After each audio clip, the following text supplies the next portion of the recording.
శ్రీ గోవిందరాజస్వామి తెప్పోత్సవాలలో భాగంగా గురువారం సాయంత్రం శ్రీదేవి భూదేవి సమేతంగా శ్రీ గోవిందరాజస్వామి తెప్పలపై విహరించి భక్తులను కనువిందు చేశారు. తిరుపతి నగరంలోని శ్రీ గోవిందరాజస్వామి తెప్పోత్సవాలలో భాగంగా ఉదయం 10:30 నుండి 11:30 వరకు స్వామి అమ్మవార్లకు స్నపన తిరుమంజనం నిర్వహించారు. ఇందులో పాలు, పెరుగు, తేనె, పసుపు, చందనంతో అభిషేకం చేశారు. అనంతరం సాయంత్రం 6:30 నుండి రాత్రి 8 గంటల వరకు శ్రీదేవి భూదేవి సమేతంగా శ్రీ గోవిందరాజస్వామి తెప్పపై విహరించి భక్తులకు కనువిందు చేశారు. అనంతరం ఆలయ 4 మాడ వీధుల్లో ఊరేగి భక్తులను అనుగ్రహించారు.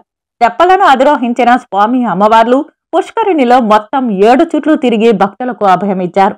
ఈ కార్యక్రమంలో తిరుమల చిన్నజీఆర్ స్వామి, ఆలయ డిప్యూటీ ఈవో శాంతి, ఏఈఓ మునికృష్ణారెడ్డి, సూపరింటెండెంట్ నారాయణ, ఇతర అధికారులు, విశేష సంఖ్యలో భక్తులు పాల్గొన్నారు.